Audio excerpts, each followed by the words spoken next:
SC ST act के बारे में आप लोगों ने जरूर सुना होगा और मैंने भी कई सारे वीडियो में इसके बारे में बताया हुआ है। जब कोई सामान्य वर्ग का व्यक्ति एससी एसटी वर्ग वाले व्यक्ति को सार्वजनिक जगह पर कुछ इस तरह से जाति सूचक शब्दों का प्रयोग करते हैं, उसको टारगेट करते हुए और उसे डिमीन करने के लिए और उसे हीन दिखाने के लिए कुछ ऐसे शब्दों का यदि प्रयोग करते हैं तो वहाँ पे एससी एसटी एक्ट के तहत मुकदमा दर्ज किया जा सकता है।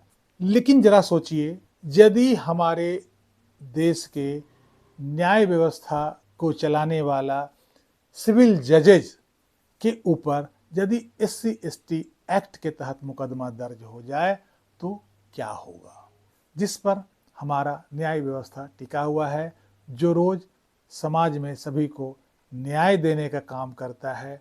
उसी जजों के ऊपर यदि एससी एसटी एक्ट का मुकदमा दर्ज हो जाए तो हालात क्या होंगे।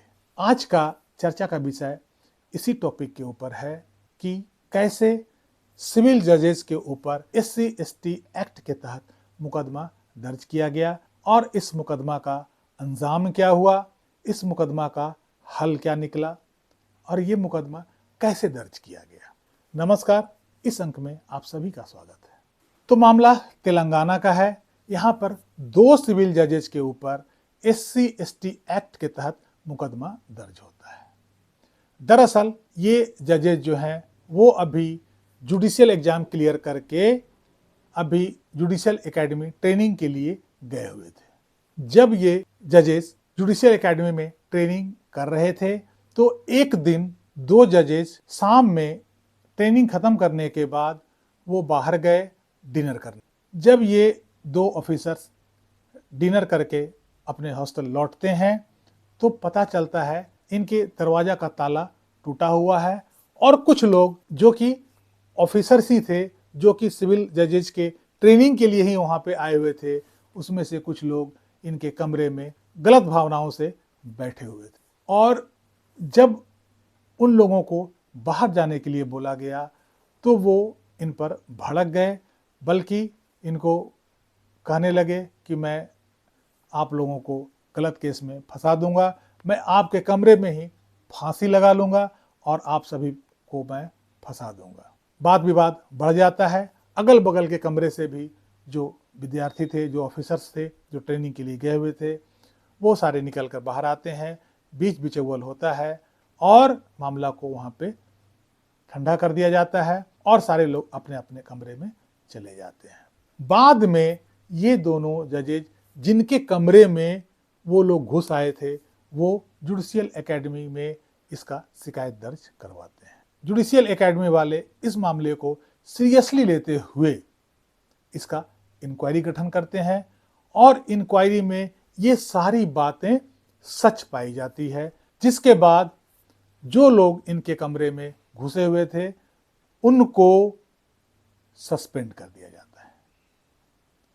जैसे ही उनको सस्पेंड किया जाता है वे लोग इन दोनों ऑफिसर्स के खिलाफ एससी एसटी एक्ट का मुकदमा दर्ज करा देते हैं। इसके बाद मामला हाई कोर्ट पहुंचता है। तेलंगाना हाई कोर्ट में मामला का सुनवाई चलता है।